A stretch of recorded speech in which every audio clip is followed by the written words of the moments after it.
And as we simultaneously watch these videos, we're going to give you our breakdown. And so, AJ, I will, as I pull up, I'm going to pull it up on my Instagram page, actually.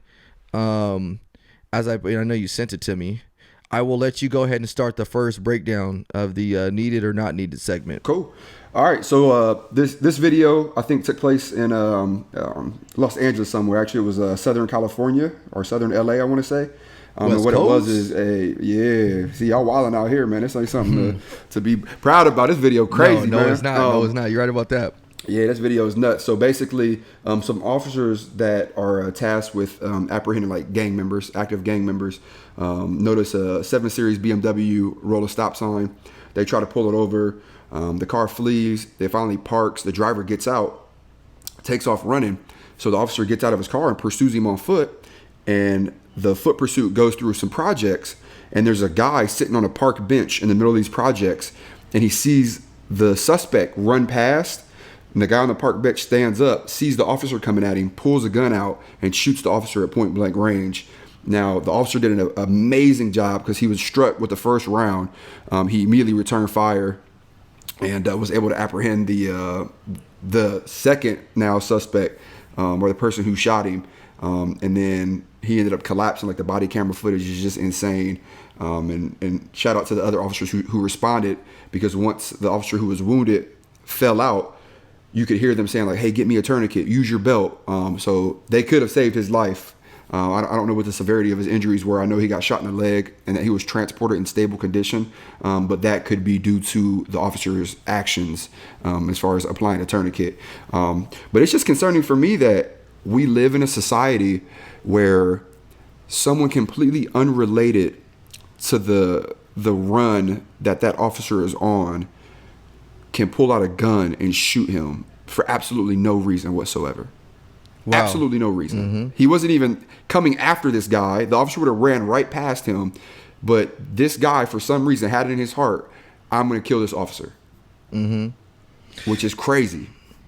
So let's do our breakdown. So the breakdown would be this. So the reason for the call. So in this situation, it's kind of interesting. You have 2 calls. And what I mean by 2 calls is but the first call starts as you guys, we have officers that are chasing a fleeing suspect for whatever vehicle code violation. So you have a reason for the call. So the officers have standing to be there. They have a reason to do their job in this situation. It wasn't like they were just out messing with a member of the community. So if I have to, use my judgment scale on this one, you have a call. This is needed. It's not... and so 100%.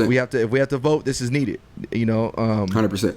And not only that, but these are gang unit officers, so they're apprehending like violent gang members. So it's even more needed. Exactly. So what they're doing is needed. So then the video goes on, and if you guys don't, we'll try to put some of this stuff up on our Instagram page so you can see it. But why I say there's 2 calls, because you have the second one that involves when you have this individual, like AJ said, that approaches this officer out of nowhere.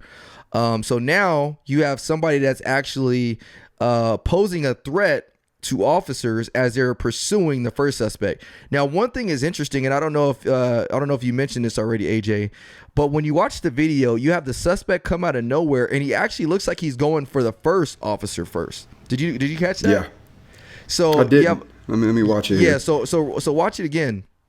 You have the suspect. He actually looks like he's going towards the first officer that's pursuing the suspect. When he realized that his partner's coming behind him, he actually turns towards the second officer, and that's when he actually opens fire on him point blank. Now, like you said, the second officer does a phenomenal job of recognizing that threat and responding to it. To think about how quickly we have to perceive threats and respond to it, that was a phenomenal job. So scientifically, it's been proven, and I think I've mentioned this before, that officers have a 1.5 seconds to perceive a threat and a 1.5 seconds to react to that threat. So that's 3 seconds. Mm-hmm. That officer did that phenomenally, man. I mean, drew his gun flawlessly out, because imagine that you're the second officer, you're following your officer, you're chasing somebody that you know of, you see somebody come out of nowhere and pull a firearm out, and we talk about this on the last podcast to determine whether or not that's a real or fake firearm. All that stuff is going through his mind. The guy lets off a round, shoots the officer, and the officer is able to respond and put rounds on target. So the second, thing on our list is we have communication. Now, I don't know. I wasn't able to hear the initial audio on my end, but let me ask you, do you think that the officer, and this is more so for the community than it is officers, but do you think that the officer that responded with firing at that suspect, do you think that he needs to announce himself as a police officer, tell him to stop? Do you think he needs to give a use of force warning or anything to that guy with the gun? No, not at all. He communicated what he needed to communicate, and that was him squeezing that trigger and going home to his family.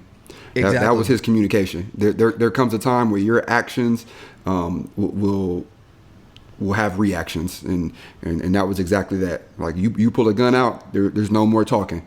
I'm gonna let my weapon talk. So the reason I bring that up, I obviously knew the answer to that question. There's actually case law that says when feasible, officers should give a use of force warning before you use any type of force on somebody.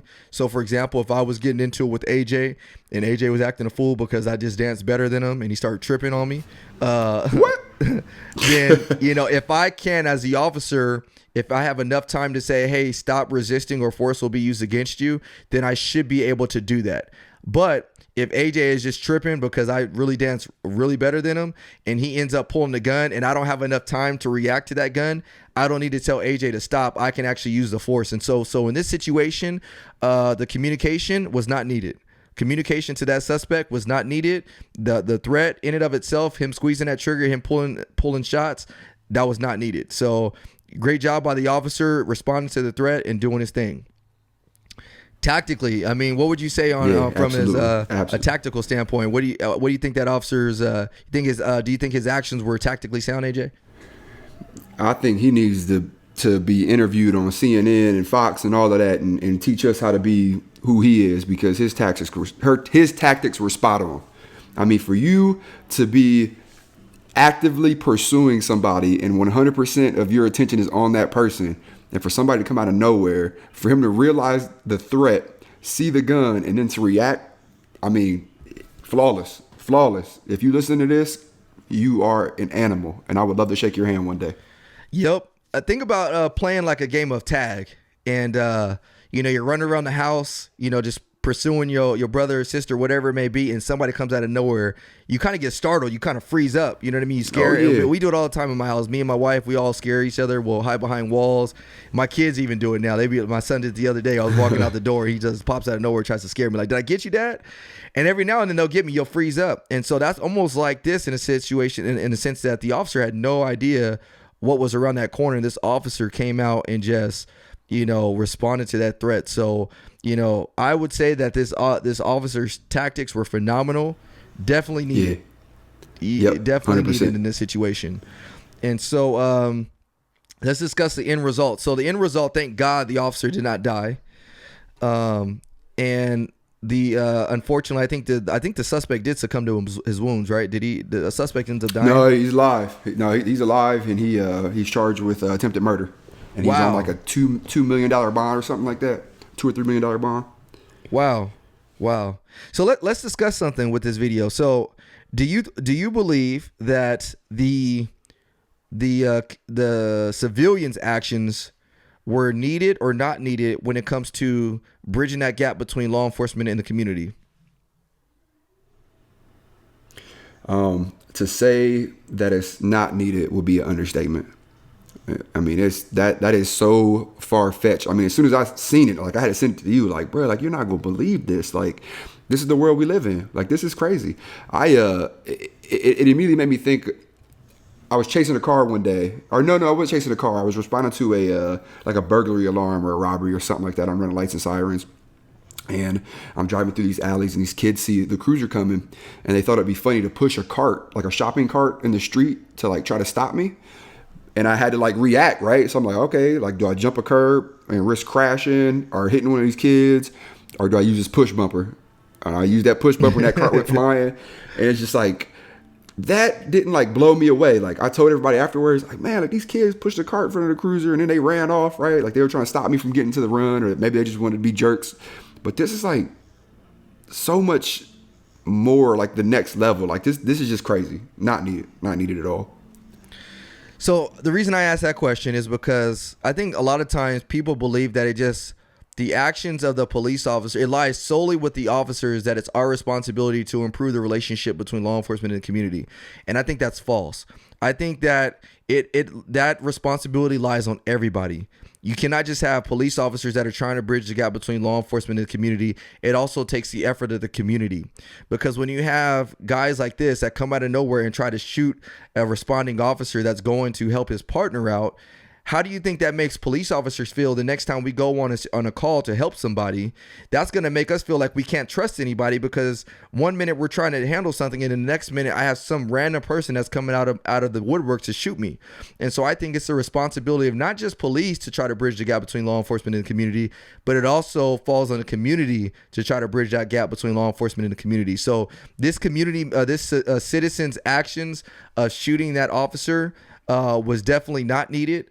And so, let's do the end result. I think, a situation like this, it only widens the gap between the relationship between law enforcement and the community, because now the unfortunate result of this, either directly or indirectly, is going to have more officers that are now apprehensive on the next call they go to, because they cannot trust a member of the community. And so when you cannot trust a member of the community, unfortunately, that's going to make them react more defensively. When they start acting more defensively, the community member is going to feel like they're disrespected.